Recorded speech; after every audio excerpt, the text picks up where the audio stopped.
আউযুবিল্লাহি মিনাশ শাইতানির রাজিম বিসমিল্লাহির রহমানির রহিম আলহামদুলিল্লাহি রাব্বিল আলামিন সালাতু সালামু আলাইকা ইয়া রাসূলুল্লাহ সালাতু সালামু আলাইকা ইয়া হাবিবাল্লাহ সালাতু সালামু আলাইকা ইয়া সাইয়্যিদুল মুরসালিন সালাতু সালামু আলাইকা ইয়া খাতামান নবীন। সবাইকে আন্তরিক সালাম মোবারকবাদ। আসসালামু আলাইকুম ওয়া রাহমাতুল্লাহি ওয়া বারাকাতুহু। ফেব্রুয়ারিতে আমাদের সম্মেলন হওয়ার কথা ছিল ঢাকায়। আমাদের আশা ভরসা, আমাদের আনন্দ, আমাদের চিন্তা চেতনার একটা সম্মিলন ঘটার কথা। এই সম্মেলনটা আমাদের 1 বৎসরের পরিকল্পনার ফসল। আমরা তিলে তিলে সম্মেলনের প্রস্তুতি গ্রহণ করেছি এবং হিজবুত তৌহিদ আন্দোলনের এই যাবৎকালের সবচাইতে ব্যয়বহুল সম্মেলন ছিল এটা। এত ব্যয়বহুল সম্মেলন আর কোনোটা করি নেই। ওটা আমাদের কেন্দ্রীয় সম্মেলন, রজত জয়ন্তী 25 বছর পূর্তি উপলক্ষে। এখন আমরা সেটা করি নাই, করতে পারি নাই, আমাদেরকে করতে দেওয়া হয়নি। শুধুমাত্র রক্তপাত, খুনাখুনি, একটা মেসাকার পরিস্থিতি এড়ানোর জন্য বলতে পারেন আমি ধৈর্য ধারণ করেছি। এখন তো আপনারা পরিষ্কার যে যারা আমাদের এই সম্মেলনকে বানচাল করতে চেয়েছিল বা বানচাল করেছিল তারা আসলে কি চেয়েছিল। তারা চেয়েছিল বাংলাদেশে একটা রক্তপাত হোক, একটা মেসাকার হোক, একটা খুনাখুনি হোক, লাশের বন্যা পড়বে, তারা লাশ নিয়ে রাজনীতি করবে, মিছিল করবে, সোশ্যাল মিডিয়াতে তারা প্রচার করবে, দেখো দেখো হিজবুত তৌহিদ খারাপ, হিজবুত তৌহিদ অ্যান্টি ইসলামিস্ট, ইসলাম বিরোধী শয়তান ইহুদি চক্রান্ত, হিজবুত তৌহিদ নির্দোষ নিরপরাধ আলেম ওলামাদেরকে হত্যা করছে। এই জঘন্য ইতিহাস হোক, এটা আমি চাইনি। 1 নাম্বার কথা। 2 নাম্বার হচ্ছে আমরা তো সেখানে মারামারি করতে যাইনি। আমাদের ওখানে একটা সম্মেলন, সেখানে আমরা আমাদের নিজস্ব বিষয় নিয়ে কথা বলবো, আমাদের লক্ষ্য উদ্দেশ্য নিয়ে কথা বলবো।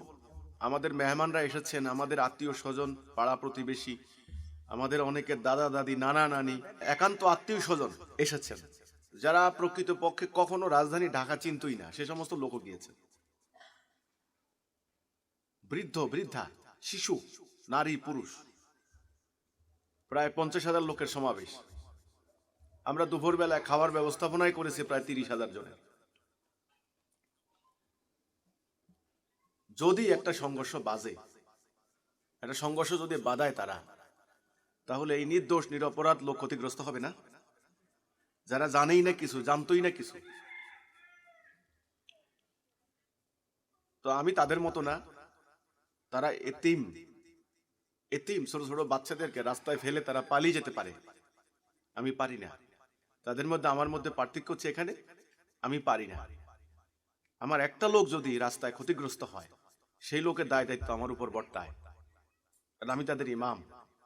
আমি তো রাজনীতি করি না যে রাজনৈতিক স্বার্থ উদ্ধারের জন্য আমি কিছু লোক নিয়ে গেলাম, এবার ওই লোকদের যা হয় হবে, আমার কিছু করার নাই। এটা দোষ চাপিয়ে দিব সরকারের উপর, আরেকজনের উপর চাপিয়ে দেবো, অসুবিধা নেই। তো সেই জন্য এ সমস্ত ক্ষয়ক্ষতি স্বীকার করে নিয়ে আমি সিদ্ধান্ত নিয়েছি। আমার সাথে যখন উত্তরা ডিসি ফোন দিলেন ভোরবেলায় ফজরের নামাজের একটু পরে, ঠিক এ কথাটাই বলেছেন ডিসি, যে দেখুন ওরা তো আসলে উশৃঙ্খল, বেয়াদব, কথা শুনে না, এর একটা ঘটনা ঘটাই দিতে ওদের কোনো চিন্তা করবে না। আপনার লোকেরা তো সুশৃঙ্খল, আপনারা তো আসলে একটা ডিসিপ্লিন আন্দোলন, এখন দেখেন আপনি কি করবেন, ক্ষয়ক্ষতি আপনার হবে অনেক।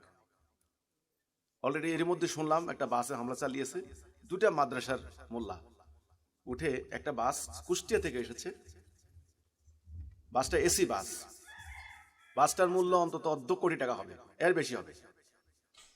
ওই মাদ্রাসার মোল্লা যেটা লাভ দিয়ে উঠে বাসের উইন্ডশিল্ড ধ্বংস করে দিল, প্রথম সামনের গ্লাসটা, উইন্ডশিল্ড। এটার মূল্য কত ওই মোল্লা জানে? জানে না। বাসের ভেতরে 60 জন মানুষ ছিলেন কুষ্টিয়ার। আমি সেদিন গিয়েছিলাম কুষ্টিয়া সার্কিট হাউসের সামনে আমাদের অফিস। ওই ভদ্রলোক ওখানে স্থানীয় মানুষ, অনেক প্রভাবশালী মানুষ।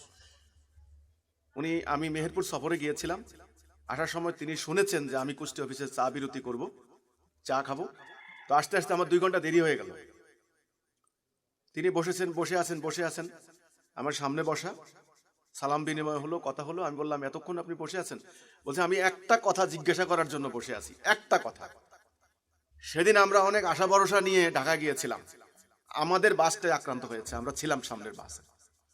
উনি আমাকে বলছেন, দেখেন আমি ছাত্র রাজনীতি করেছি, আমি বিশ্ববিদ্যালয়ে পলিটিক্স করেছি, আপনি আমাকে উত্তর দেবেন আপনি কেন সেদিন পিছপা হলেন, কেন আপনি সম্মেলন স্থগিত করলেন? আমরা আপনার বাসার পাশের থেকে চলে আসলাম, আর 2টি মাদ্রাসার মোল্লা এসে আমার বাসে হামলা চালালো, আমরা কিচ্ছু করি নাই, শুধু নির্দেশের অপেক্ষা। কেন আপনি সেদিন চুপ থাকলেন, কারণটা কি?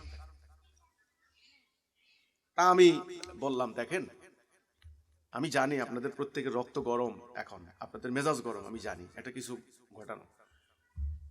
উনি বললেন যে এটাকে মোকাবেলা করার জন্য আমরা 2টা বাসে যথেষ্ট ছিলাম। দেখলাম খুবই উত্তেজিত ভদ্রলোক, কুষ্টিয়া থেকে উনি এত বড় একটা বাস ভাড়া করে ঢাকা সম্মেলনের একেবারে মাঠের কোনায় চলে গেছে, সেখান থেকে আমরা তাকে নামতে দেইনি। অনেক কষ্ট নিয়ে গেছে, অনেক কষ্ট নিয়ে এসেছে। পরে আমি বললাম যে ভাই, করতে তো আমিও পারতাম, আমার ঢাকা মহানগরীতে হাজার হাজার মুজাহিদ, আমি পারতাম তো অনেক কিছুই, আমি তো তাদের মতো দায়িত্ব জ্ঞানহীন না, কাণ্ড জ্ঞানহীন না। হলে কি হতো, এই হতো আর কি, রাজনীতি হতো, লাশ পড়তো। ঠিক আছে, আমি ধরে ধরলাম, দেখা যাক আল্লাহ কি করে। ওরা আমার একটা সম্মেলন বন্ধ করছে, তাই না? আল্লাহ সুবহানাহু ওয়া তাআলা চিরদিনের জন্য ওদের সম্মেলন বন্ধ করে দেবে। আসতেছে সময় আসতেছে। আমি সরকারকে এ কথাটাই বলেছিলাম, মাননীয় সরকার, ধর্ম নাম্বার 1 ইস্যু। 71 সালের পরিস্থিতি আর আজকের পরিস্থিতি এক নয়। 71 সালে আমরা পাকিস্তানের বিরুদ্ধে বাংলাদেশের জনগণ ঐক্যবদ্ধ হয়ে লড়াই করেছিল। তখন এই দেশের সুশীল সমাজ, বুদ্ধিজীবী, সাহিত্যিক, সাংবাদিক তারা পত্রিকায় লিখেছেন যে 71 সালের ওই পরিপ্রেক্ষিতে, ওই প্রেক্ষাপটে যে পাকিস্তানিরা আমাদেরকে কিভাবে জুলুম করছে, আমাদের এখান থেকে কাঁচামাল নিচ্ছে, অথচ শিল্পায়ন হচ্ছে ওখানে, আমাদের সেনাবাহিনীতে সদস্য সংখ্যা কম অথচ ওদের বেশি, অথচ আমরা জনসংখ্যা বেশি। এইভাবে অর্থনৈতিক জুলুমগুলা কি, রাজনৈতিক শোষণগুলা কি, তৎকালীন পরিস্থিতিতে তখন সেটা তুলে ধরা হয়েছে। সেই পরিস্থিতিতে জনগণ সাড়া দিয়েছে, যুদ্ধ হয়েছে, আমরা দেশ স্বাধীন করেছি। কিন্তু অর্ধ শতাব্দী চলে গিয়েছে, এখন আর সেই ইস্যু নাই। এখন ধর্ম নাম্বার 1 ইস্যু। এই কথাটাই আমি বলেছিলাম মাননীয় প্রধানমন্ত্রী থেকে সকল মন্ত্রী পরিষদ সদস্য, এমপি, জননেতা সবাইকে আমি বলেছি, আপনারাও বলেছেন। এই ধর্ম ব্যবসায়ী গোষ্ঠী তারা জাতিকে বিনাশ করবে, সমাজকে বিনাশ করবে, তারা মানুষের ইমানকে হাইজ্যাক করে নিয়ে তারা জাতি বিনাশী কর্মকাণ্ড ঘটাবে। কারণ সারা দুনিয়াতে চলছে এখন ধর্ম নিয়ে রাজনীতি। ইউরোপে রাজনীতি হচ্ছে, ওখানে খ্রিস্টান প্রধান অঞ্চল, সেখানে খ্রিস্টান ধর্মকে ব্যবহার করা হচ্ছে। মধ্যপ্রাচ্যে রাজনীতি হচ্ছে, শিয়া সুন্নি যুদ্ধ, আজকে পর্যন্ত যুদ্ধ হচ্ছে। ইন্ডিয়াতে সংখ্যাগরিষ্ঠ হিন্দুদের ইমানকে, মানে ধর্মীয় বিশ্বাসকে ভুল খাতে প্রবাহিত করে রাজনীতি হচ্ছে। আমাদের এখানে পাকিস্তানে সংখ্যাগরিষ্ঠ মুসলমানের ইমানকে ভুল খাতে প্রবাহিত করে এখানেও রাজনীতি হচ্ছে। কাজেই ধর্ম নাম্বার 1 ইস্যু। আপনারা এটাকে মোকাবেলা করতে পারবেন না। এটাকে মোকাবেলা করতে হলে ধর্মের প্রকৃত শিক্ষা, আসল আকীদা, ইসলামের প্রকৃত কনসেপ্ট জনগণের সামনে তুলে ধরতে হবে। ইসলামের প্রকৃত আকীদা যদি জনগণের সামনে তুলে ধরা না হয়, তবে জনগণ ধর্ম অধর্ম, ইসলাম কোনটা আর ইসলামের নামে অনইসলামিক কর্মকাণ্ড কোনটা, এটা মানুষ বুঝবে না। যতক্ষণ না বুঝবে ততক্ষণ মানুষের ইমানকে হাইজ্যাক করার তারা সুযোগ পাবে। সেটা আপনাদের কাছে নাই। হ্যাঁ, আপনাদের কাছে রাষ্ট্র আছে, শক্তি আছে, পুলিশ আছে, সেনাবাহিনী আছে, শক্তি আছে, আইন আছে, কঠোর আইন আছে, এবং অর্থ আছে, রাষ্ট্রীয় অর্থ কোষাগার। কারণ জনগণের ট্যাক্স নিচ্ছেন আপনারা, কাজে অর্থ আছে, শক্তি আছে, আইন আছে। শুধু আইন দিয়ে, শুধু শক্তি দিয়ে, শুধু অর্থ দিয়ে এই ধর্মান্ধতা, এই কুপমণ্ডকতা, এই বর্বরতা, এই অযৌক্তিক কর্মকাণ্ড, এই সন্ত্রাসবাদ, এই জঙ্গিবাদ ইত্যাদি মোকাবেলা করতে পারবেন না। আমাদের এই কথাকে তারা রিয়েলাইজ করলেন কিছুদিন পর। বিভিন্ন সমাজবিজ্ঞানী, রাষ্ট্রবিজ্ঞানী, অপরাধ বিজ্ঞানী, আইন শৃঙ্খলা বাহিনীর প্রধান, গোয়েন্দা প্রধান, তারা টেলিভিশনে, টক শোতে, পত্রিকাতে, বিভিন্ন জায়গায় তারা বলা শুরু করলেন যে হ্যাঁ, শুধু শক্তি দিয়ে হবে না, একটা আইডিওলজি লাগবে, একটা কাউন্টার ন্যারেটিভ লাগবে, কাউন্টার আইডিওলজি লাগবে, যেটাকে ভুল প্রমাণ করা যায় যে এই পথ ভুল, এই রাস্তা ভুল। সেটা কোথায় আছে? আমরা বলেছি আল্লাহ সুবহানাহু ওয়া তাআলা অসীম দয়া করে, অসীম করুণা করে সেটা আমাদেরকে দান করেছেন। আমরা রাষ্ট্রকে দিতে চাই, আমরা জনগণকে দিতে চাই, আমরা সত্যনিষ্ঠ মানুষকে সেটা দিতে চাই, নিঃস্বার্থভাবে শুধু মানবতার কল্যাণে। আমি আরো বলেছি, এটা সাপের বাচ্চা সাপ, সাপকে দুধ কলা দিয়ে কেউ পুষতে পারে না, এটা ইতিহাস। আপনারা ভোটের রাজনীতির কারণে ওদেরকে পুষছেন, সময় মতো সবল দিবে দেখবেন। আলহামদুলিল্লাহ, আল্লাহ শুকর, এখন ধীরে ধীরে সবাই এটা উপলব্ধি করতে সমর্থ হয়েছেন। ধর্ম ব্যবসার ফাঁদে এই নাম দিয়ে আমি বই লিখেছি, সেই বইয়ে শত শত রেফারেন্স দিয়েছি, আলেম ওলামাদের বক্তব্য দিয়েছি, কোরআন হাদিস তুলে ধরেছি, প্রমাণ দিয়েছি ধর্মকে কিভাবে ব্যবসায়িক স্বার্থে ব্যবহার করা হয়, অপরাজনীতি ব্যবহার করা হয়। এই ফাঁদে আটকা পড়েছে জাতি, কেমনে এ থেকে বাইর হওয়ার পথ কি, উপায় কি? সে বই প্রায় লক্ষ লক্ষ বই, এমন কোনো প্রতিষ্ঠান নাই আমার বই যায়নি, এমন কোনো অফিস নাই, এমন কোনো আইন শৃঙ্খলা বাহিনীর কার্যালয় নাই যে আমাদের বই ঢুকেনি। আমরা আমাদের কাজ করেছি, সময় সময়ের কাজ করবে। আল্লাহ রাব্বুল আলামিন নির্ধারিত সময় বেঁধে দিয়েছেন, রেখেছেন। কোন জাতি, কোন ব্যক্তি নির্ধারিত সময়ের বাহিরে এক চুল পরিমাণ যেতে পারবে না। নবী করিম সাল্লাল্লাহু আলাইহি ওয়াসাল্লাম উমরা করতে গেলেন, তিনি কিন্তু যুদ্ধ করতে যাননি। 1400 সাহাবী সঙ্গে নিয়ে তিনি উমরা করতে গেলেন। তিনি কি যুদ্ধ করতে গিয়েছিলেন? হুদাইবিয়া নামক জায়গায় যাওয়ার পরে শুনলেন যে মক্কার কুরাইশরা যুদ্ধের আয়োজন করলো, তিনি মক্কায় ঢুকলে যুদ্ধ হবে। তিনি বললেন, আমি তো যুদ্ধ করতে আসিনি, আর মক্কায় হজ করা এটা ওনার অধিকার ছিল, কাবা তওয়াফ করা, উমরা করা এটা অধিকার, মক্কা সবারই অধিকার ওটা। তারা অন্যায়ভাবে অধিকারে হস্তক্ষেপ করেছে। রাসূল কিন্তু যুদ্ধ করেননি। সেখানে একটা সন্ধি হলো, বিখ্যাত হুদাইবিয়ার সন্ধি। সেখানে সাহাবীরা 1400 সাহাবী একজন আরেকজনের উপর হাত রেখে, রাসূলুল্লাহর হাতে হাত রেখে তারা বায়াত নিলেন। সেই বিখ্যাত বায়াতের নাম বায়াতের রিদওয়ান। সেই বায়াতের পরিপ্রেক্ষিতে আল্লাহ সুবহানাহু ওয়া তাআলা ওনাদেরকে বিজয়ের সুসংবাদ দিলেন, তাই না? সূরা ফাতিহাটা সম্পূর্ণরূপে প্রায় এই ঘটনার পরিপ্রেক্ষিতে নাযিল হওয়া। আল্লাহ বললেন যে আল্লাহ তোমাকে নিশ্চয়ই বিজয়ের সুসংবাদ, স্পষ্ট বিজয়, ফাতহুম মুবিন, সমস্ত সুসংবাদ আল্লাহ সুবহানাহু ওয়া তাআলা দিলেন। বুখারী শরীফে এসেছে যে সেদিন কিসের উপর তারা বায়াত পেলেন? তারা জীবন সম্পদ উৎসর্গ করার বায়াত, মৃত্যু পর্যন্ত অবিচল থাকার বায়াত, সংগ্রাম চালিয়ে যাওয়ার বায়াত। কিন্তু অত্যন্ত দুঃখ বেদনা ক্রান্ত হৃদয়ে ওনারা কিন্তু হুদাইবিয়া থেকে প্রত্যাবর্তন করলেন। এমনকি ওখানে বসে যে উমরার কার্যাবলী সম্পাদনের জন্য শুরুতে কেউ আসেননি। রাসূল, ওনার একজন স্ত্রী ছিলেন, তিনি বললেন যে আপনি আগে মাথা মুন্ডন করুন এবং পশু জবাই করুন। ওনার দেখা দেখি অন্য সাহাবীরা আসলেন। এমনভাবে ওনারা অভিমান করলেন, মনে কষ্ট পেলেন। অনেকটা আমাদের সে অবস্থা হয়েছে যদি আমরা ওখান থেকে শিক্ষা নেই, শপথ গ্রহণ করি, বায়াত নেই, সিদ্ধান্ত নেই, ইনশাআল্লাহ আল্লাহ সুবহানাহু ওয়া তাআলা আমাদেরকে সুস্পষ্ট বিজয়ের সুসংবাদ দিবেন। আমি সেটা দেখতে পাচ্ছি। হিজবুত তাওহীদ কি চায়? হিজবুত তাওহীদের লক্ষ্য কি, উদ্দেশ্য কি, হিজবুত তাওহীদের নীতিমালা কি? এই জিনিসগুলি আপনাদেরকে প্রথমে বুঝতে হবে। কারণ বর্তমানে মুসলমান দাবি করি আমরা 160 কোটি, আরো বেশি হতে পারে।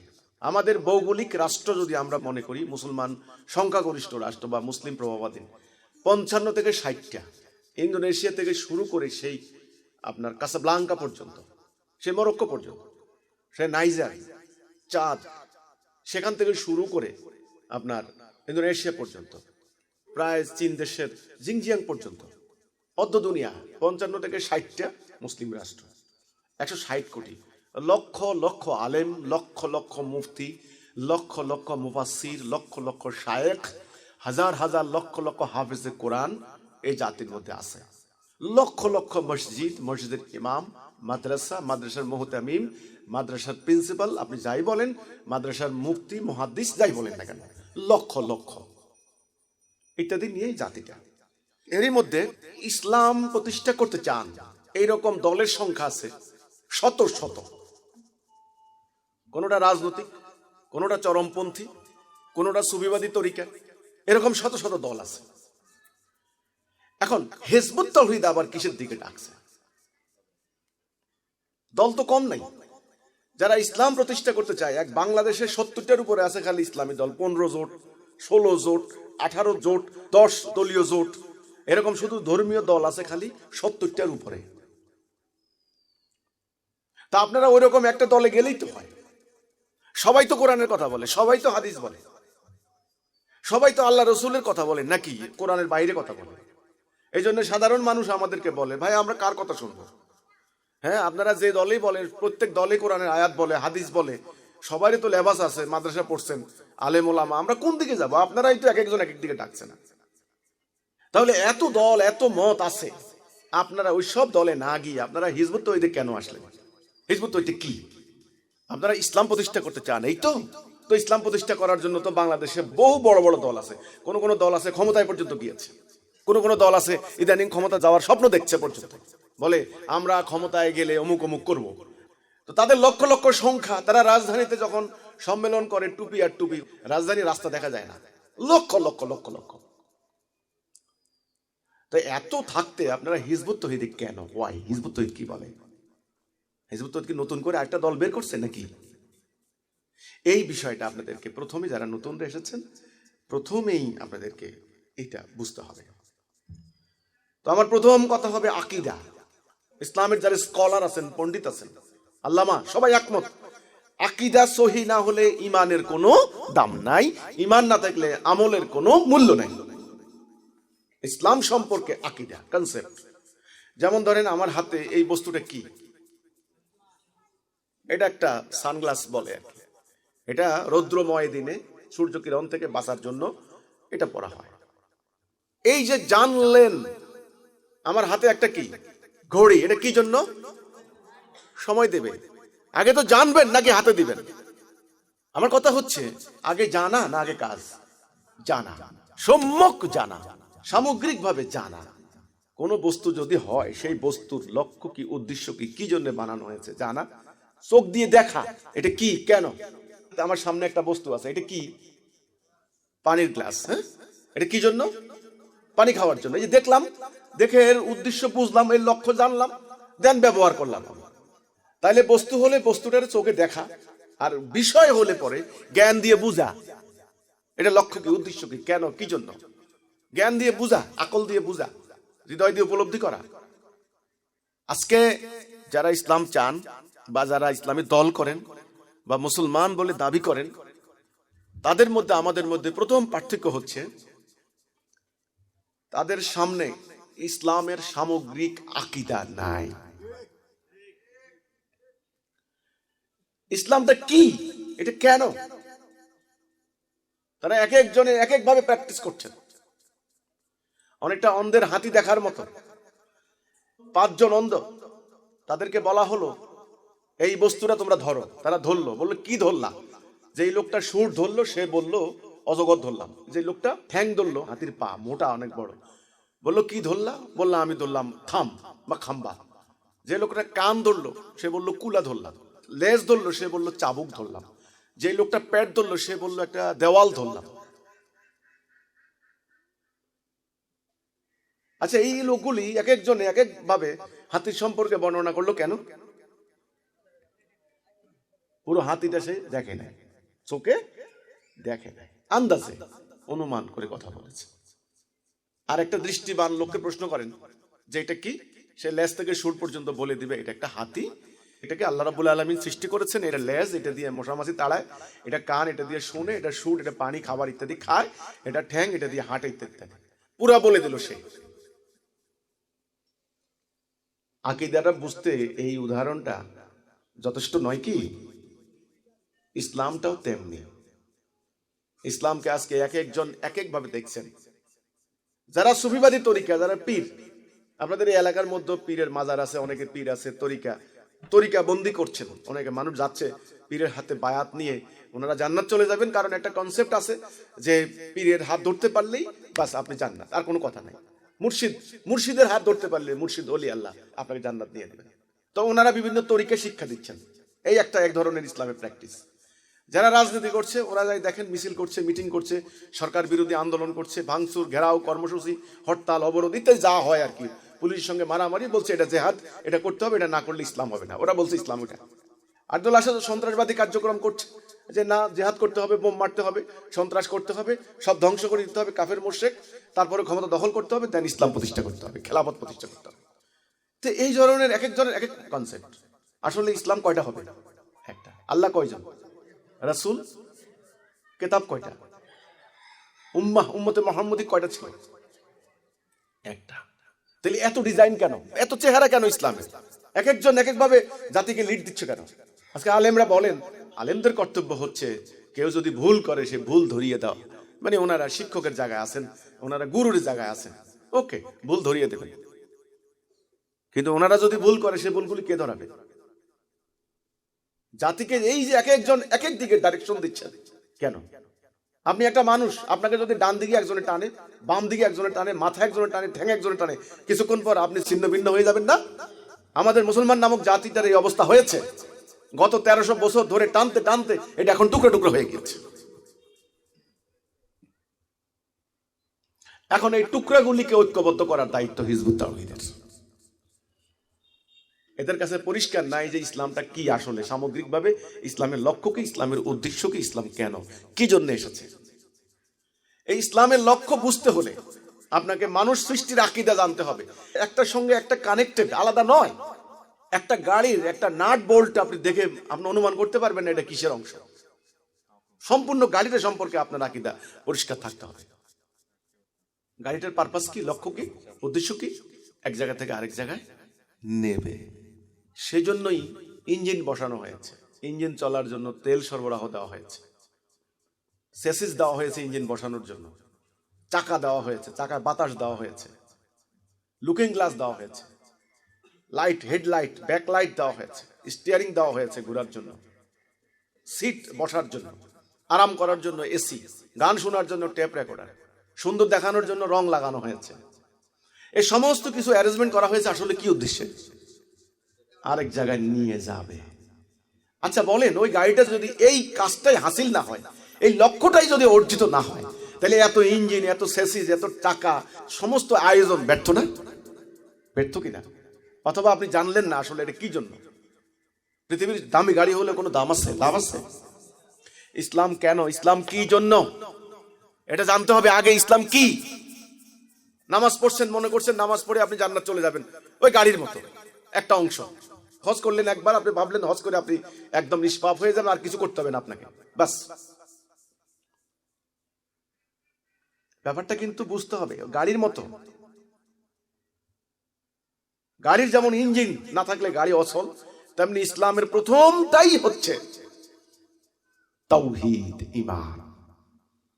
ঈমান এটা পৃথিবীর সমস্ত ড্রাইভার জানে, সমস্ত গাড়ি কার ইউজার জানে, ব্যবহারকারী জানে যে গাড়িটা আমি কেন কিনছি।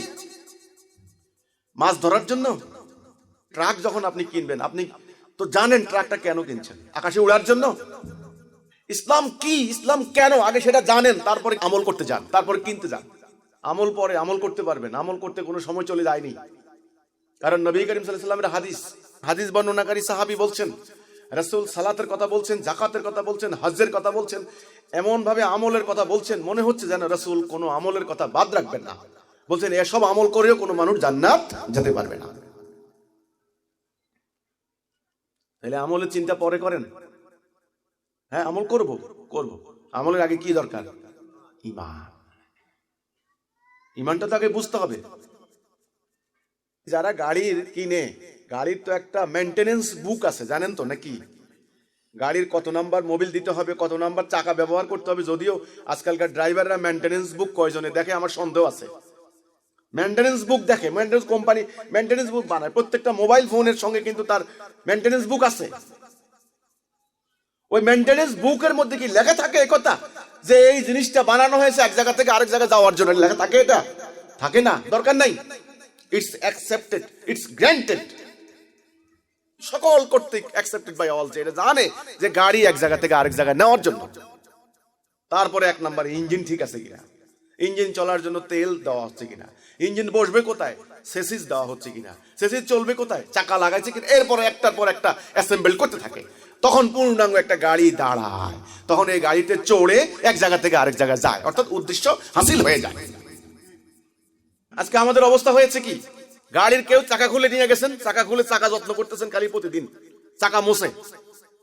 লাভ কি এটা দিয়ে? আপনি মুছে শুধু চাকা দিয়ে কি করবেন? ইঞ্জিন মুছে, দামি গাড়ির ইঞ্জিন কি করবেন আপনি এটা দিয়ে? একজনের নিয়ে সেসেস নিয়ে গেছে, একজন স্টিয়ারিং নিয়ে চলে গেছে বগলের নিচে। স্টিয়ারিং এটা অনেক দামি জিনিস, আপনি স্টিয়ারিং দিয়ে কি করবেন খালি? ইসলাম তাহলে কি? ইসলাম কেন? একদিন নবী করিম সাল্লাল্লাহু আলাইহি ওয়াসাল্লাম কাবা ঘরের দেওয়ালে হেলান দিয়ে বসে আছেন। মক্কার প্রথম দিকের ঘটনা। তখন রাসূলুল্লাহর হাতে যারাই ঈমান এনেছেন তাদের উপরে অত্যাচারের খড়গ নেমে আসতো, স্টিম রোলার যাকে বলা হয়, জুলুম নির্যাতন চলতো। আল্লাহ ছাড়া সাহায্যকারী আর কেউ নাই দুনিয়াতে, তাদের পক্ষে কেউ নাই। আর ওই প্রথম দিকে সাধারণত খুব একেবারে কৃষক, শ্রমিক, দাস দাসী যারা বঞ্চিত, অসহায়, সে মানুষগুলি ঈমান এনেছেন। অবস্থা সম্পন্ন ধনী, প্রভাবশালী, ক্ষমতাশালীরা কিন্তু প্রথম দিকে ঈমান আনেন নাই। এটা যুগে যুগে কালে কালে সকল নবী রাসূলদের বেলা এটা হয়েছে। হযরত খাব্বাব রাদিয়াল্লাহু তাআলা আনহু, ওনাকে এত অত্যাচার করা হয়েছে, পরবর্তীতে হযরত ওমর ইবনুল খাত্তাব রাদিয়াল্লাহু তাআলা আনহুর টাইমে তিনি একদিন বলছেন যে, খাব্বাব তোমাদের উপরে তো প্রথম দিকে অনেক অত্যাচার হয়েছে, একটু দেখাও না কি ধরনের অত্যাচার হয়েছে। তিনি কিচ্ছু বলেননি, তিনি শুধু পিঠের আস্তিনটা তুলে দিলেন। চিৎকার করে হযরত ওমর ফারুক রাদিয়াল্লাহু তাআলা আনহু মূর্ছা যাওয়ার মতো অবস্থা হলো। সমস্ত পিঠে গর্ত, হাড় পর্যন্ত দেখা যায়। উত্তপ্ত বালুকণার উপরে শুইয়ে রাখা হতো, কয়লা দিয়ে রাখা হতো সেই খাব্বাবকে। তিনি এসে বলছেন যে, ইয়া রাসূলুল্লাহ, অত্যাচার আর সহ্য হয় না, আল্লাহর কাছে দোয়া করেন না, আল্লাহ যেন এদেরকে ধ্বংস করে দেয়। রাসূল এমনি বসা ছিলেন, সোজা হয়ে বসলেন, অর্থাৎ গুরুত্ব বোঝানোর জন্য। বললেন, তুমি কি বললে? আমি দোয়া করবো এরা ধ্বংস হয়ে যেতে? ওয়েট করো, অপেক্ষা করো, সময় আসবে। একা একটা মানুষ সানা থেকে হাদরামাউত হেঁটে যাবে রাতের অন্ধকারে, স্বর্ণ অলংকার পরিহিত অবস্থায়। আল্লাহ এবং বন্য জন্তুর ভয় ছাড়া কোনো ভয় থাকবে না। রাসূল ওই সাহাবীর আবেদনের পরিপ্রেক্ষিতে কিসের ইঙ্গিত দিলেন? শান্তি। কেমন শান্তি? কেমন শান্তি? আরবের ওই সমাজ, মেয়ে মানুষ তো দূরের কথা, পুরুষের কোনো নিশ্চয়তা নাই, কোনো নিরাপত্তা নাই। প্রকাশ্য দিবালোকে হত্যা করা হতো, লুটপাট করা হতো। কারাভান যাচ্ছে, বাণিজ্য বহর যাচ্ছে, আজকালকার বাণিজ্য বহর না, উটের পিঠে ধীরে ধীরে উট বকরি নিয়ে যাচ্ছে, লুটপাট করে নিয়ে আসতো, মদ খেয়ে চুর হয়ে পড়ে থাকতো, কোনো বিচার নাই। সেই সমাজের কথা রাসূল বললেন, এমন পরিবর্তন হবে তোমাদের এই অত্যাচারের ফল, এই রেজাল্ট, এই তাওহীদের ফল, এই বালাগের ফলে এমন পরিবর্তন হবে, সমাজ পরিবর্তন হয়ে এই অবস্থা আসবে। একা একটা মেয়ে মানুষ, রাসূল বলেননি হিন্দু মেয়ে, মুসলমান মেয়ে, নাস্তিক মেয়ে, আস্তিক মেয়ে, কিচ্ছু বলেননি, মেয়ে মানুষ একা, স্বর্ণ অলংকার পরিহিত অবস্থায় হেঁটে যাবে রাতের অন্ধকারে। রাতের অন্ধকারে, দিনের বেলায় না। তা কোথায়? সানা, আজকের ইয়েমেনের রাজধানী সানা। সানা থেকে হাদরামাউত শত শত মাইল, কোনো ভয় থাকবে না। কতখানি নিরাপত্তা নিশ্চিত হলে পরে এরকম পরিবেশ হতে পারে।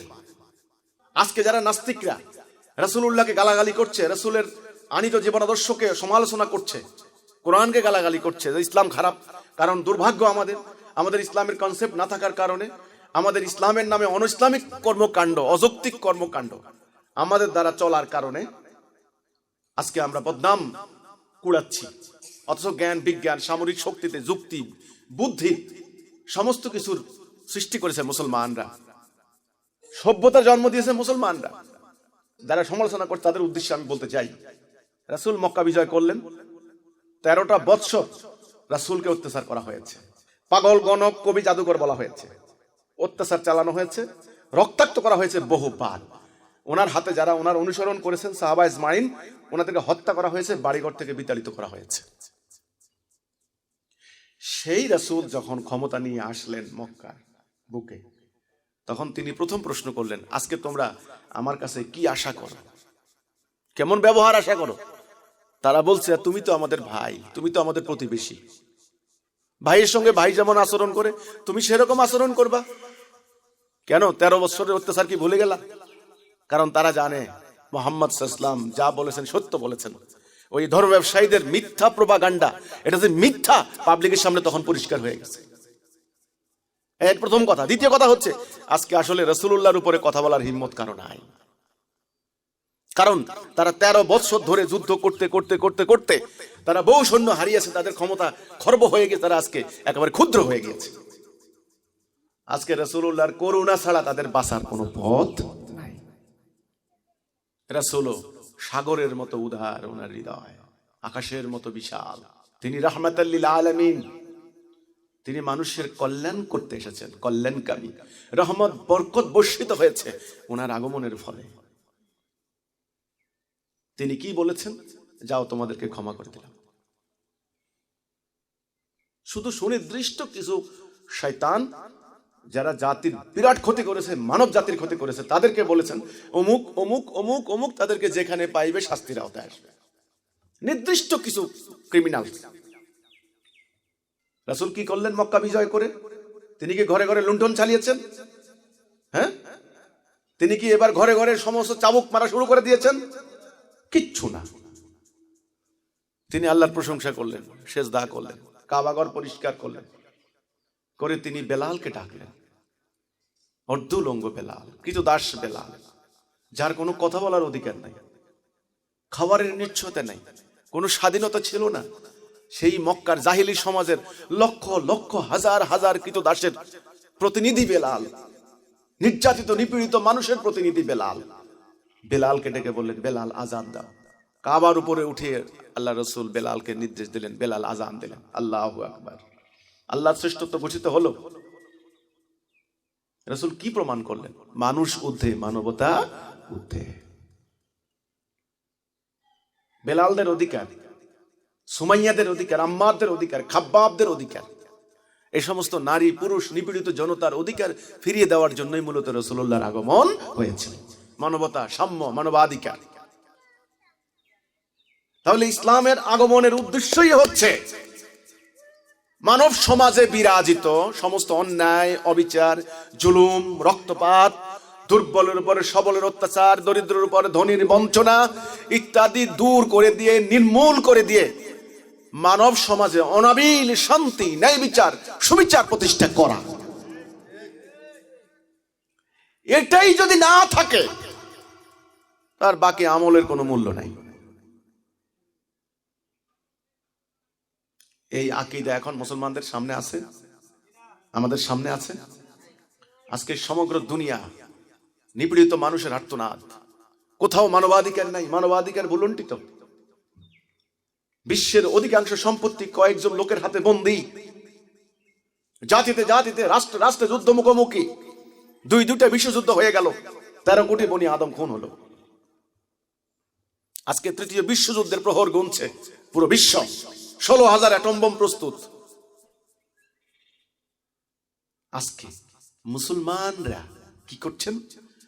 তারা কিতাব মুখস্থ করছেন, এটাকে হেফজ করছেন খুব আন্তরিকতার সাথে।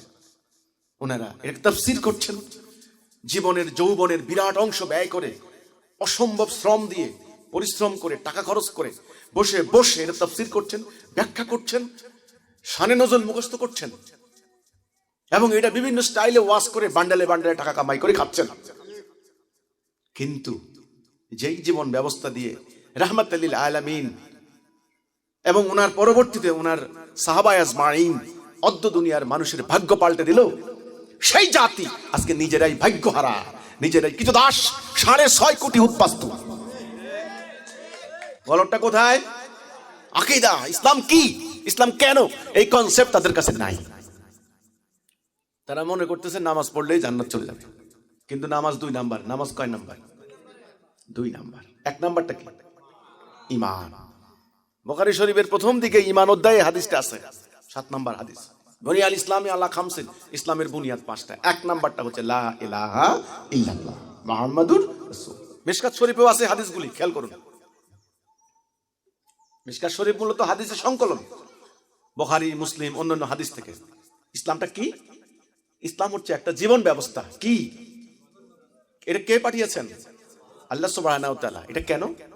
এটা মানব জীবনে কার্যকরী করে, প্রতিষ্ঠা করে, প্রয়োগ করে মানব জীবন থেকে যাবতীয় অন্যায়, অবিচার, অশান্তি দূর করে ন্যায় বিচার, সুবিচার, শান্তি প্রতিষ্ঠা করা। এই জন্যই সমস্ত কিছুর আয়োজন করা হয়েছে। ওই যে গাড়ি, ওই লক্ষ্য অর্জনের জন্য চাকা, ইঞ্জিন, তেল সরবরাহ, সমস্ত কিছুর আয়োজন করা হয়েছে। আকীদার পরে হচ্ছে ঈমান। সেই ঈমানটা কি? লা ইলাহা ইল্লাল্লাহ। এটা হচ্ছে মূলত বান্দার সঙ্গে আল্লাহর একটা অঙ্গীকার, আল্লাহর একটা চুক্তি। কি চুক্তি? বান্দা আল্লাহর হুকুম ছাড়া কারো হুকুম মানবে না। লা ইলাহা ইল্লাল্লাহ, আল্লাহর হুকুম ছাড়া আমরা আর কারো হুকুম বিধান মানি না। এই রাসূল বলেছেন, মান কালা লা ইলাহা ইল্লাল্লাহ ফাদাখালাল জান্নাহ। আবু যর গিফারি থেকে বর্ণিত হাদিস। হযরত আবু যর গিফারি বলছেন যে ইয়া রাসূলুল্লাহ, সে যদি চুরি করে ব্যভিচার করে? বলছে হ্যাঁ, চুরি ব্যভিচার করলেও। ওমান সারা ওমান জানা, বলছে চুরি করলে ব্যভিচার করলেও 3 বার। বলছে আবু যরের নাক মাটিতে ঘষে দিলেও সে জান্নাত যাবে। আবু হুরায়রা থেকে বর্ণিত হাদিস। এই হাদিসখানা মিশকাতেও আছে, কিন্তু ঈমান অধ্যায়ে প্রথম খণ্ডের মধ্যে আছে। সেখানে বলা হয়েছে, আমরা কিছু লোক একদিন রাসূলুল্লাহ চারপাশে জড়ো হলাম, কথা শুনলাম। হঠাৎ আমাদের মধ্য থেকে রাসূলুল্লাহ উঠে গেলেন, চলে গেলেন। অনেকক্ষণ তিনি আসার কোনো নাম নাই, তিনি আসছেন না। আমরা ভীত সন্ত্রস্ত হয়ে গেলাম, রাসূলুল্লাহর কোনো ক্ষতি হলো কিনা বা কেউ কোনো ক্ষতি করলো কিনা। সবার আগে আমি বেশি ভীত সন্ত্রস্ত হলাম, মানে হয়তো আবু হুরায়রা। তা আমরা উঠে গেলাম, আমি উঠে গেলাম, খুঁজতে খুঁজতে রাসূলকে পেলাম এক জায়গায়। তো সেখানে তিনি বসে আছেন। বললাম যে ইয়া রাসূলুল্লাহ, আমরা তো খুব টেনশনে পড়ে গেলাম, আপনার কোনো ক্ষতি হলো কিনা। তখন তিনি বললেন, ওনার জুতা তৎকালীন নিয়ম মোতাবেক একটা আমার পক্ষ থেকে দেওয়ার একটা প্রমাণ স্বরূপ বলছে, আবু হুরায়রা এই জুতাখানা তুমি নাও, তোমার সঙ্গে প্রথম যার দেখা হবে তাকেই বলবা, যে বলবে লা ইলাহা ইল্লাল্লাহ সে জান্নাত যাবে। খেয়াল করেন, তিনি ওখান থেকে বেরিয়ে এসে প্রথম সাক্ষাৎ হলো হযরত ওমরের সঙ্গে। কঠোর হৃদয়ের মানুষ তিনি, হযরত ওমরের সঙ্গে। বলছে ওমর, সুখবর আছে, সুসংবাদ আছে। ওই হাদিসের মধ্যে আছে, রাসূল বলতেছেন সুসংবাদ দাও, সুখবর দাও। হযরত ওমর বললেন, এটা তো রাসূলুল্লাহর জুতা। বলছে হ্যাঁ, আল্লাহ রাসূল আমাকে এই বলে পাঠিয়েছেন, যার সঙ্গে দেখা হবে এটা বলার জন্য, যে বলবে লা ইলাহা ইল্লাল্লাহ সে জান্নাত যাবে। এই কথা শুনেই হযরত ওমর দিলেন একটা ঘুষি মেরে ওনার বুকের মধ্যে। উনি কাত হয়ে পড়ে গেলেন। সেখান থেকে উঠে দৌড়ে চলে গেলেন রাসূলুল্লাহর কাছে। ওমর রাদিয়াল্লাহু আনহু বুঝছেন কেস ভালো না, রাসূলের কাছে যাচ্ছে বিচার নিয়ে।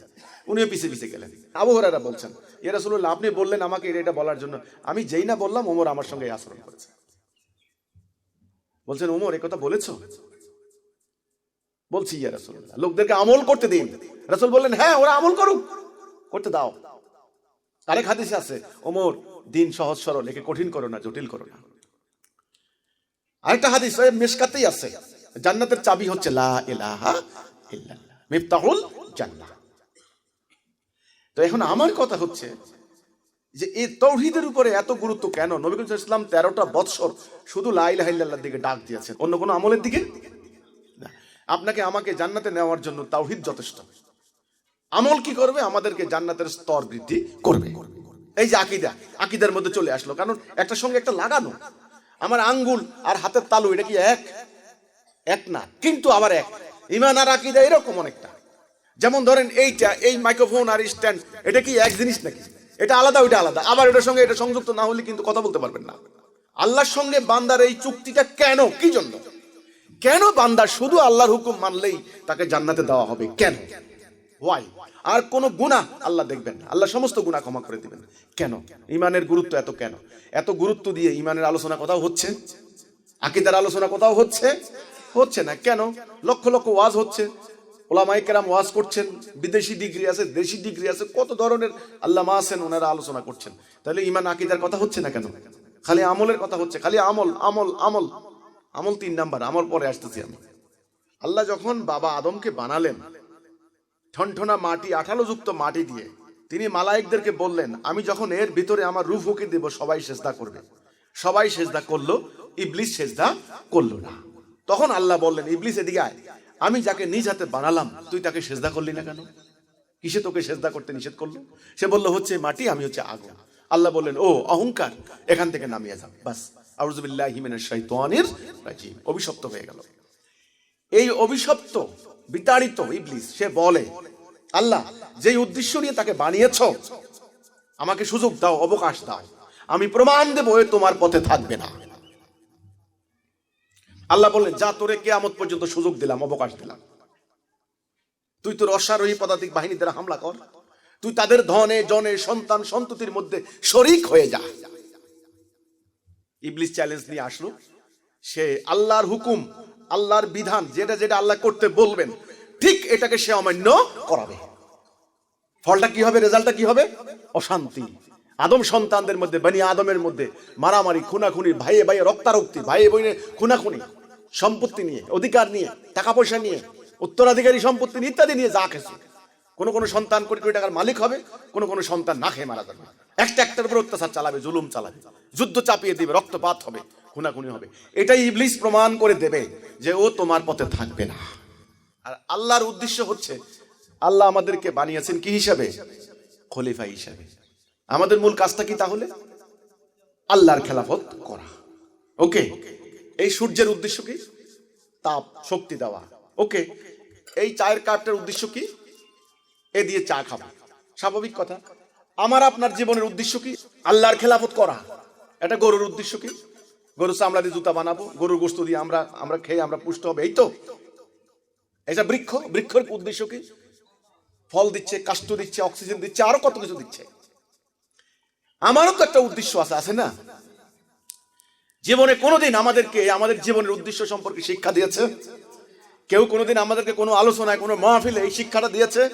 এই কথাটা বলেছে যে হে মানুষ, তোমরা এক আদম হাওয়ার সন্তান, তোমরা সাদা হও, কালো হও, লম্বা হও, খাটো হও, আরবি হও, আজমি হও, তোমরা যেই হও না কেন, মরু অঞ্চলের মেরু অঞ্চলে তোমরা ভাই ভাই, তোমরা আল্লাহর খলিফা, আল্লাহর প্রতিনিধি, তোমাদের প্রভু আল্লাহ রাব্বুল আলামিন।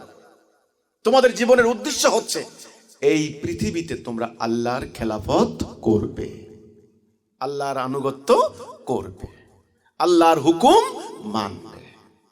ফলটা কি হবে, রেজাল্টটা কি হবে? তোমরা শান্তির মধ্যে থাকবে। এই শান্তির নামই হচ্ছে ইসলাম। এই জন্য আল্লাহ বলেন, ইন্নাদ-দীনা ইনদাল্লাহিল ইসলাম। আমার নিকট দিন মানে জীবন ব্যবস্থা হিসেবে ইসলামই অ্যাকসেপ্টেবল। ইসলাম ছাড়া আমি আর কিছু নেব না। তুমি খুনাখুনি করবা, মারামারি করবা, আমি এটা নেব না। আমরা যদি আল্লাহর খেলাফত করি তবে আমরা আমাদের ইবাদত করলাম। এখন আপনি বুঝবেন আল্লাহর খেলাফত করবেন কি দিয়ে? আল্লাহর খেলাফত করবেন কি দিয়ে? একটা বিধান লাগবে না, হুকুম লাগবে না? এটাই আল্লাহ রাব্বুল আলামিন পাঠিয়েছেন। আর এই বিধান মেনে নেওয়ার অঙ্গীকারের নামই হচ্ছে লা ইলাহা ইল্লাল্লাহ। তাহলে ঈমানটা কি? ঈমানটা হচ্ছে আল্লাহর খেলাফত করার একটা অঙ্গীকার, আল্লাহর হুকুম মানার অঙ্গীকার, চুক্তি আল্লাহর সাথে, যে আল্লাহ আমার এই জীবনের ব্যক্তি, পারিবারিক, সামাজিক, রাজনৈতিক, অর্থনৈতিক, সামরিক কোন ক্ষেত্রে আমি তোমার বিধান ছাড়া আর কারো বিধান মানব না। বাস, এই অঙ্গীকারটা আগে নাকি আমল আগে? আগে অঙ্গীকার, চুক্তি। তাহলে এই অঙ্গীকারটা করলে কি হবে, চুক্তিটা করলে কি হবে? মানব জাতি ইবলিসের চ্যালেঞ্জে আল্লাহ জিতে যাবে।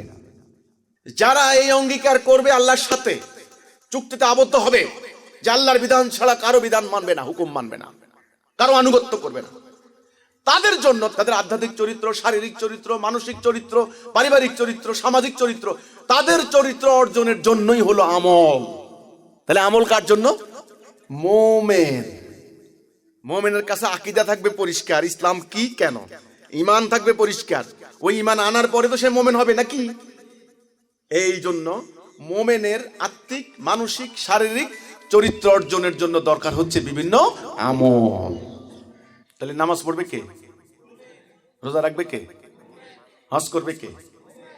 দুনিয়ার জীবনে গুনাহ, ইবলিসের প্ররোচনা, গুনাহ করতেই পারে, তাই না? মানুষ তো গুনাহ করবে। মানুষ, বাবা আদম যেখানে বলেছেন রব্বানা জালামনা আনফুসানা ওয়া ইল্লাম তাগফির লানা ওয়া তারহামনা লানাকুনান্না মিনাল খাসিরিন, আল্লাহ নিজের নফসের প্রতি জুলুম করেছি। আল্লাহ ওই যে বলছিলেন ওই গাছের নিকট যাবে না, দুনিয়ার ওনার বউ মানে আমাদের বাবা মা, আব্বা মা, সেই বাবা আদম প্রথম নবী,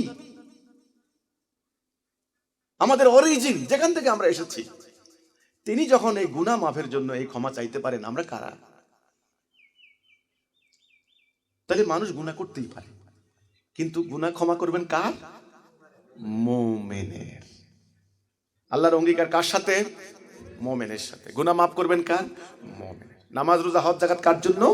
মুমিনের জন্য। তো এই মুমিন আল্লাহর সঙ্গে ইবলিসের চ্যালেঞ্জে আল্লাহকে বিজয়ী করবে। মুমিনদের জাতি হবে কয়টা? একটা। মুমিনদের ইমাম কয়জন থাকবেন? একজন। মুমিনরা কার হুকুম মানবে? ওই যে অঙ্গীকার করলো তারা লা ইলাহা, অন্য কারো তো হুকুম মানতে পারে না সে। তাহলে মুমিন কার হুকুম মানবে? আল্লাহর হুকুম। এই সিরাতুল মুস্তাকিম, এটার নাম কি? সহজ সরল পথ, যেটা সূরা ফাতিহার মধ্যে প্রত্যহ আমরা এটা প্রার্থনা করি আল্লাহকে, আল্লাহ ইহদিনাস সিরাতাল মুস্তাকিম, আল্লাহ আমাদেরকে সহজ সরল পথে পরিচালিত করো। এখন দুঃখজনক কথা হচ্ছে, দুর্ভাগ্যজনক কথা হচ্ছে, অত্যন্ত পীড়াদায়ক কথা, কষ্টদায়ক কথা হচ্ছে, পুরো মানব জাতি এক আদম হওয়ার সন্তান, সাদা কালো লম্বা টামাটে খাটে বেটে, হ্যাঁ, ইংরেজি বলে, ফ্রান্স বলে, বাংলা বলে, আরবিক বলে, চাইনিজ ভাষা বলে, যে ভাষা বলুক না কেন, পুরো আদম সন্তান এক জাতি নিজেরা মারামারি কাটাকাটি রক্তারক্তি করে সমস্ত দুনিয়াকে আজকে নরককুণ্ড বানিয়ে রেখেছে। কারণ কি? তারা আনুগত্য করছে কার? ইবলিসের, শয়তানের। হুকুম মানছে কার? শয়তানের। তারা আল্লাহর খেলাফত করছে না, তারা ইবলিসের খেলাফত করছে। এখন হিজবুত তাওহীদের কর্তব্য হচ্ছে, হে মানুষ, তোমরা আসো, বাঁচতে চাও, আসো তোমরা আগে আল্লাহর সঙ্গে অঙ্গীকারে ঐক্যবদ্ধ হও, তোমরা এই কথাটার মধ্যে চুক্তিবদ্ধ হও যে লা ইলাহা ইল্লাল্লাহ, আমরা আল্লাহর বিধান ছাড়া, হুকুম ছাড়া, আল্লাহর আনুগত্য ছাড়া আমরা কারো আনুগত্য করব না। তাহলে ইসলামের এই উদ্দেশ্য যদি আমাদের সামনে থাকতো আজকে, যে একা একটা মেয়ে মানুষ রাতের অন্ধকারে হেঁটে যাবে, কোনো ভয় নাই, 90% মুসলমান বলা হয়, কেউ কেউ আরো অগ্রগামী হয়ে বলেন 92% মুসলমানের দেশ, সেখানে ধর্ষণের বিরুদ্ধে আজকে র্যালি করছে, সেমিনার করছে, পথসভা করছে, মানববন্ধন করছে, নারীদের উপরে ধর্ষণ হচ্ছে, 2 বছরের কন্যা শিশু থেকে শুরু করে 90 বছরের বুড়ি পর্যন্ত কেউ নিরাপদ না, পুরুষ পর্যন্ত নিরাপদ না। এই সমাজ ঠিক জাহিলি সমাজে যা হতো সেই জাহিলিয়াতে পর্যবসিত হয়েছে। কারণটা কি? নামাজ তো হচ্ছে, নামাজ কি পড়া হচ্ছে না? নামাজ তো হচ্ছে প্রতিনিয়ত। এই মুহূর্তে আন্ডার কনস্ট্রাকশন মসজিদ মাদ্রাসা আছে হাজার হাজার, তাহাজ্জুদ হচ্ছে, কোরআন তেলাওয়াত হচ্ছে, হজ করা হচ্ছে, অলরেডি সরকার হজের টাকা নেওয়া শুরু করেছেন। তাহলে আমলের তো কোনো অভাব নাই, লেবাসের তো কোনো অভাব নাই, এলেমের তো কোনো অভাব নাই। ওরে বাপরে, এত এলেম! হ্যাঁ, ওনারা আগে লিখতেন মৌলানা, আগে লিখতেন মুফতি, এখন তা না, প্রায় সবাই নামের আগে লেখেন আল্লামা, হ্যাঁ, শেষে লেখেন মাজদিলুল আলিয়ে দামাত বারকাত, তারপরে লেখেন দাবা, তারপরে লেখেন আপনার হাফিজাহুল্লাহ রাহিমাহুল্লাহ, কত কিছু আগে পিছে দুনিয়ার। মানে জ্ঞানের কোনো অভাব নাই, জ্ঞান কালেকশন করা হচ্ছে, সংগ্রহ করা হচ্ছে, লেবাস করা হচ্ছে, আমল করা হচ্ছে। তাহলে কিসের অভাব আজকে জাতি খণ্ড বিখণ্ড টুকরা টুকরা হয়ে গেল? কিসের অভাবে মানুষের আজকে সমাজে শান্তি নাই? কিসের অভাবে মানবাধিকার ভুলণ্ঠিত, ন্যায় বিচার ভুলণ্ঠিত? কিসের অভাবে? কি নাই? কি নাই? ঈমান এবং আকীদা, ইসলাম সম্পর্কে আকীদা, কনসেপ্ট রং। এবং ঈমানের মানে কি, তাৎপর্য কি, ঈমানের কথা কি, সেটাও জানে না, এরা নাই। এই দুটো জিনিসের অভাব, ঈমান এবং আকীদা। আলহামদুলিল্লাহ, আল্লাহ সুবহানাহু ওয়া তাআলা আমাদেরকে এর সন্ধান দিয়েছেন, আলহামদুলিল্লাহ। আজকে আমাদের সামনে পরিষ্কার ঈমানের মানে কি, আমাদের আকীদা পরিষ্কার। আমরা আজকে কি চাই, কেন চাই? এই জন্য আজকে আমাদের কাছে ইসলামের গুরুত্ব, আমরা 1 নাম্বারের কোনটা গুরুত্ব আমরা বুঝি, 100 নাম্বারের কোনটা গুরুত্ব আমরা বুঝি। একটা গাড়ির 1 নাম্বারটা কি? আপনারা লিখবেন ইঞ্জিন। ইঞ্জিন না থাকলে গাড়ির কোনো দাম নাই। আপনাকে রং লিখবেন 1 নাম্বার, রঙও তো গাড়ির একটা অংশ নাকি? ইঞ্জিনের পরে লিখবেন তেল সরবরাহ, তারপরে লিখবেন হলো চ্যাসিস, তারপরে লিখবেন চাকা, তারপরে স্টিয়ারিং। এভাবে লিখতে লিখতে লিখতে লিখতে লিখতে লিখতে লাস্টে কি লেখা যায়? 100 নাম্বারের লিখবেন যে রং। রং না দিলে গাড়ি সুন্দর হয় না। আপনি যদি গাড়ির সম্পর্কে আকীদাই না থাকে, আপনি 1 নাম্বারে দিবেন রং। আজকে ইসলামের উদ্দেশ্য না থাকার কারণে আকীদা উলট পালট হয়ে গিয়েছে, 1 নাম্বার হারিয়ে গেছে, 100 নাম্বার চলে এসে 1 নাম্বার। আকীদা আপনাদেরকে পরিবর্তন করে দেবে। আপনি যদি মনে করেন যে ইসলাম হচ্ছে আত্মার ঘষা মাজা করে করে করে করে আল্লাহর কুরবিয়ত হাসিল করা, তবে আপনি ধীরে ধীরে কি হবেন? সাধু, সন্ন্যাসী, বৈরাগী, অন্তর্মুখী, দরজা জানালা বন্ধ করে জিকির করনেওয়ালা হবেন। আর যদি আপনি বুঝেন যে ইসলাম হচ্ছে ইবলিসের বাহিনীর বিরুদ্ধে সংগ্রাম করে আল্লাহকে বিজয়ী করে মানবাধিকার প্রতিষ্ঠা করা, তবে আপনি হয়ে যাবেন সংগ্রামী বীরাঙ্গনা। আকীদায় আপনাকে এদিকেও নেবে, ওই দিকেও নেবে। আসলে কি করবেন আপনি? এটা যদি আমি জানি এটা লোহার গ্লাস, তা আমি রাখতে চিন্তা করব না, রাখলে কোনো ব্যাপার না, হাত থেকে ফেললে কোনো ব্যাপার না। আর আমি যদি বুঝি এটা এতই পাতলা কাঁচের গ্লাস, আমি খুব সাবধানে রাখবো। আকীদাই বুঝাবে, প্রমাণ করবে এর সাথে আমার আচরণ কেমন হবে। 2 জন মানুষ, একটা হচ্ছে আপনার শ্বশুর, আরেকটা হচ্ছে পাশের বাড়ির একজন মুরব্বী, 2 জনের সাথে আকীদা 2 রকম না? আপনি কি একই রকম ইয়ে করবেন? যদিও আজকালকার সেই ভদ্র জামাই পাওয়া যাচ্ছে না। শ্বশুর মশাই আসতেছে, সোজা হয়ে গেছে তাল গাছের মতো, কথা নেই বার্তা নেই জীবনে। আর নিজের বাপের সালাম না, আসসালামু আলাইকুম আব্বা। নিজের বাপের কিন্তু বাপ কয় নাই একবার, শ্বশুরকে আব্বা আসসালামু আলাইকুম। তাহলে এই যে আচরণটা করলো, কার বুঝে? আমার শ্বশুর, সম্মানিত ব্যক্তি। এই যে আচরণ, আকীদা মোস্ট ইম্পর্টেন্ট। আপনি কি হবেন? আপনি কি ভীরু কাপুরুষ হবেন? আপনি কি অন্তর্মুখী হবেন? আপনি কি সাধু সন্ন্যাসী বৈরাগী হবেন? নাকি আপনি প্রতিবাদী হবেন? নাকি আপনি ঐক্যবদ্ধ হবেন? নাকি আপনি সংগ্রামী হবেন? এটা নির্ভর করবে আপনার আকীদার উপরে। আপনি যখন জানবেন যে না, পৃথিবীতে আল্লাহর খেলাফত না করলে আমি খলিফা হিসেবে আল্লাহর সামনে দাঁড়াইতে পারবো না, পৃথিবী এখন শয়তানের রাজত্ব চলছে, আল্লাহর হুকুম নাই, তাহলে আমি আল্লাহর সামনে কি নিয়ে দাঁড়াবো? আমাকে আল্লাহর দ্বীন প্রতিষ্ঠা করতে হবে। কারণ আপনি জানেন আপনার সামনে পরিষ্কার, রাসূল বলেছেন আল্লাহ আমাকে 5টি কাজের দায়িত্ব দিয়েছেন, আমি তোমাদেরকে দিয়ে যাচ্ছি। তোমরা ঐক্যবদ্ধ থাকবে, তোমরা নেতার আদেশ শুনবে, তোমরা নেতার আদেশ পালন করবে, হিজরত করবে, জানমাল দিয়ে জিহাদ করবে। এই যে জিহাদ, 5 নাম্বারটা জিহাদ। রাসূল বলেছেন আল্লাহ আমাকে আদেশ দিয়েছেন, আমি তোমাদেরকে আদেশ দিচ্ছি। রাসূলের আদেশ, রাসূলের আদেশ, এই আদেশ ভুলে গিয়েছে।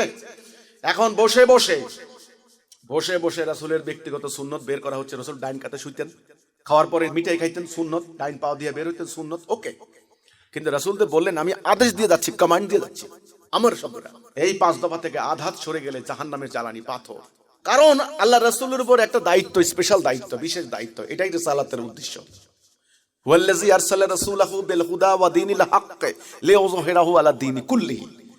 হেদায়েত এবং সত্য দিন, ওই যে সত্য দিন, প্রথমে আমি যে কথাটা বললাম, মানব জীবন পরিচালিত করার জন্য একটা দিন লাগবে, সিস্টেম লাগবে।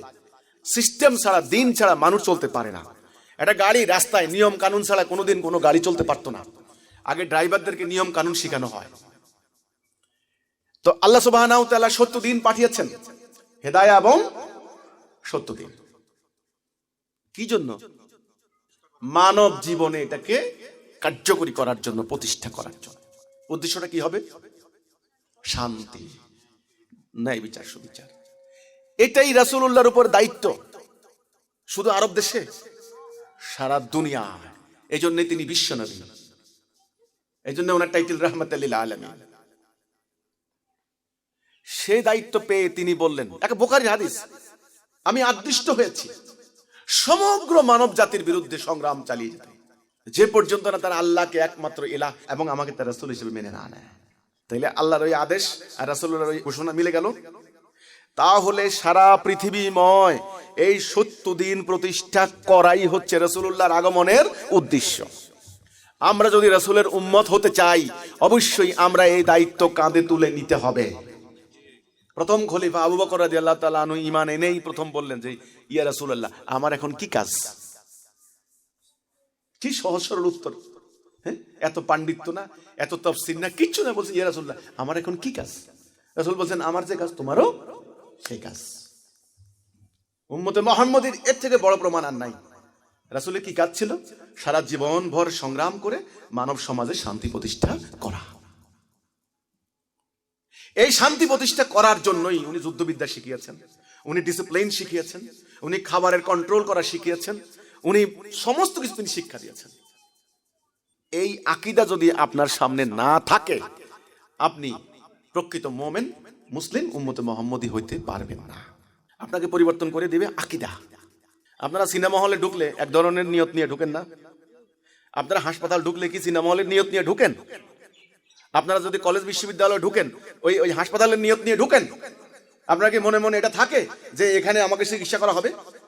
নো, আপনি জানেন যে এটা লেখাপড়ার জায়গা, আপনি জানেন এটা চিকিৎসা ট্রিটমেন্ট করা হবে, আপনি জানেন এখানে সিনেমা দেখানো হবে। এই যে আপনার কনসেপ্ট, আকীদা, ইসলামটা কি? ইসলামে আসলে আপনার কি পরিবর্তন হওয়া দরকার? আপনার মানসিক শারীরিক কি পরিবর্তন হওয়া দরকার? ইসলামে আসলে যাদের সামনে দুনিয়াময়, যাদের কর্মক্ষেত্র দুনিয়া, যাদের তরিকা হচ্ছে সংগ্রাম, যাদের লক্ষ্য হচ্ছে ঐক্যবদ্ধ হয়ে সংগ্রাম করা, দিন প্রতিষ্ঠা করা, তারা কি অন্তর্মুখী হবে না বহির্মুখী হবে? আপনারা বলেন, তারা কি ভীরু কাপুরুষ হবে নাকি সাহসী হবে? তারা কি অনৈক্য হবে, হানাহানি করবে না ঐক্যবদ্ধ হবে? তারা কি পালিয়ে যাবে নাকি যুদ্ধ হবে? তাহলে বলুন তো আপনাকে পরিবর্তন করবে কিসে? আকীদা। এখন তো আকীদা হয়ে গেছে অন্য, সূক্ষ্মাতি সূক্ষ্ম মাসলা মাসাইল প্র্যাকটিস করাই আকীদা। একটা মেয়ে মানুষ, খেয়াল করে ওনাকে তাকওয়া শেখানো হয়েছে, মুত্তাকি মুসলিম নারী, উনি চেষ্টা করেন, সবাই তো আর না, চেষ্টা করেন যারা আল্লাহকে ভালোবাসে, রাসূলকে ভালোবাসে, চেষ্টা করেন আপাদ মস্তক ঢেকে রাখবেন, কেউ যেন একটা একেবারে নিজের ছেলে, নিজের পুত্র বালেগ হয়েছে, বড় হয়েছে, পুত্র পর্যন্ত তার শরীর না যেন কোনো অংশ যেন না দেখে, মায়ের এরকম পর্দা করেন। ওকে, আরো পর্দা করার জন্য, আমল করার জন্য কত রকমের মাসলা মাসাইল শিক্ষা দিচ্ছেন, তারা ঘরে বসে বসে করছেন। এমন নারীর গল্প শুনেছি, বিয়ে দিয়েছে 30-40 বছর স্বামীর বাড়িতে, ছেলেরা মেয়েরা বড় হয়ে গিয়েছে, নাতিপুতি হয়ে গিয়েছে, কোনোদিন 1 কিলোমিটার দূরে স্বামীর বাড়ির কাছে একটা বাজারে পর্যন্ত যায় নাই। কারণ পরপুরুষ দেখলে ইমান চলে যাবে। নামাজ, রোজা, তাসবিহ, তাহালিল, পর্দা, পুশিটা এই নিয়ে সারাটা জীবন কাটিয়ে দিয়েছে। এই না মুসলমান নারী? কিন্তু রাসূলুল্লাহ সাল্লাল্লাহু আলাইহি সাল্লাম যেই নারী সাহাবীদের জীবনী কেউ কোনোদিন পড়াইছে আমাদেরকে? আমাদের আলেমরা আরো বেশি ওয়াজ করেছেন, আরো বেশি পর্দা পুশিতা। হ্যাঁ ঠিক আছে, একেবারে এতটা পর্যন্ত গিয়েছেন, গ্রুপ লাগ করা জায়েজ না না জায়েজ, আপনার ঠোঁটে লিপস্টিক দেওয়া জায়েজ না না জায়েজ, কপালে টিপ দেওয়া জায়েজ না না জায়েজ, চেহারা দেখা জায়েজ না না জায়েজ, এ পর্যন্ত চলে গিয়েছেন। এখন আলোচনা হচ্ছে সেগুলা নিয়ে। কিন্তু রাসূল পাক সাল্লাল্লাহু আলাইহি সাল্লাম নারী সাহাবীদেরকে কি বানালেন? যোদ্ধা বানালেন, ঐক্যবদ্ধ করলেন, ডিসিপ্লিন শিখালেন, ঘোড়া কন্ট্রোল করা শিখালেন, তলোয়ার চালনা শিখালেন, বল্লম চালনা শিখালেন, যুদ্ধের ময়দানে নিয়ে গেলেন। তখনকার প্রশিক্ষিত রোমান পারস্য যোদ্ধা, লাখ লাখ সৈন্য, খেলাখেলি না, যে রোমান সৈন্যদের বিরুদ্ধে এই নারী যোদ্ধা সাহাবীরা লড়াই করে ইসলামের বিজয় ছিনিয়ে এনেছেন। এটা কি কেউ আমরা জেনেছি? আমাদেরকে কেউ বলেছে? বলেনি। কারণ তাদের সামনে ইসলামের আকীদা ছিল একটা, আর আমাদের সামনে ইসলামের আকীদা এখন আরেকটা। তা আমাদের এই জনগোষ্ঠী পরাজিত হবে না বিজয়ী হবে? টুকরা টুকরা হবে না ঐক্যবদ্ধ হবে? টুকরা টুকরা হবে। এই একটা জিনিস কি জন্য বানানো হয়েছে? গাম মশার জন্য। এখন যদি আমি মধ্যখানে টুকরা করি, মশাটা সম্ভাব্যতা কমে যাবে। আরো করি, এটা কি হবে? আবর্জনা। এটা কি হবে? আবর্জনা। এটা দিয়ে এক টুকরা দিয়ে কোনো লাভ হবে? এই আবর্জনা নবী করিম সাল্লাল্লাহু আলাইহি সাল্লাম বলেছেন একটা সময় আসবে সবাই মিলে তোমাদেরকে মারবে। সাহাবীরা বলছেন, ইয়া রাসূলুল্লাহ, আমাদেরকে মারবে, কারণটা কি? আমরা কি সংখ্যা এত কমে যাব নাকি? রাসূল বলছেন, না না না, তোমরা সংখ্যা হবে কি? অগণিত। হলে কি হবে? আবর্জনা। কেন? মৃত্যু ভয়ে ভীত কাপুরুষ, দুনিয়ার প্রতি লোভ। তখন তোমাদের ইসলাম শুধু কি থাকবে? নাম। কোরআন শুধু অক্ষর মুখস্থ করতেছে, অক্ষর হেফজ করতেছে, অক্ষর তাফসির করতেছে, অক্ষর ব্যবসা করে টাকা খাইতেছে, বাস। ঘরে ঘরে অক্ষর, এর কোনো কার্যকারিতা আছে? তোমাদের মসজিদগুলি হবে লোকারণ্য। রাসূল কিন্তু বলেন না যে মসজিদ খালি হয়ে যাবে, না, বলছেন লোকারণ্য জায়গা তাই মসজিদে। কিন্তু সেখানে কি থাকবে না? হেদায়াত থাকবে না। ওই যে রাইট ডাইরেকশন, কোন দিকে যাবে, দিক নির্দেশনা থাকবে না। তোমাদের আলেমরা হবে আসমানের নিচে নিকৃষ্ট জীব, তারা ফিতনা সৃষ্টি করবে, সেই ফিতনা তাদের দিকে ধাবিত হবে। রাসূলের এই দুখান হাদিস মিলে গেল না আমাদের সাথে? সব জাতির মাইর খাচ্ছি আমরা, 150 কোটি। কেন? নবী করিম সাল্লাল্লাহু আলাইহি সাল্লামের সময় আমরা কয় লক্ষ ছিলাম? 5 থেকে 7 লাখ, এর বেশি কেউ বলতে পারবে না। কারণ বিদায় হজের ভাষণে 1 লাখ নাকি 1.25 লাখ, এখানে বর্ণনার হেরফের আছে, তবে লাখের নিচে কোনো বর্ণনা নাই। আর না হলে বাড়িতে বৃদ্ধ, শিশু, বাচ্চা মিলে, নাইলে আরো 5-7 লাখ, এর বেশি তো না। আজকে 8-10 লাখ একটা থানার মধ্যেই আছে। আজকে যে ইসলামটা আপনারা দেখতে পাচ্ছেন, এটা আল্লাহ রাসূলের দেওয়া ইসলাম নয়। তো ঠিক আছে, তাইলে আমরা আজকের মতো এখানে সমাপ্তি করি।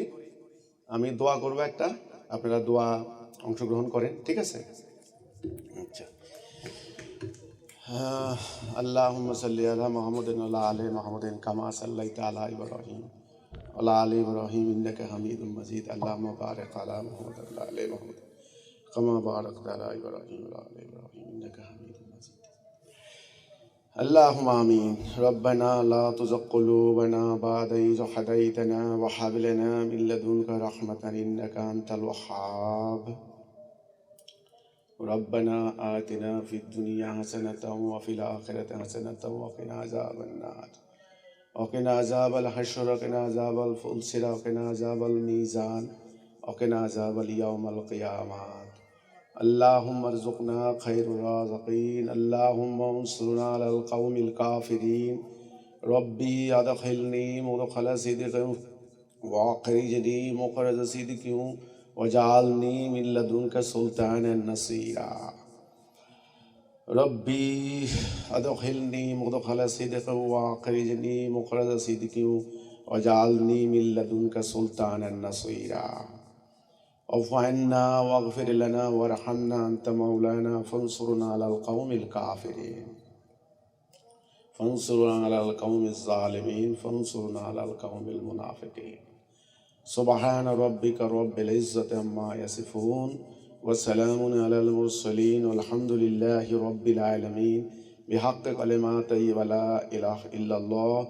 ومحمد عبده ورسوله صلى الله عليه وسلم تسليما اللهم آمين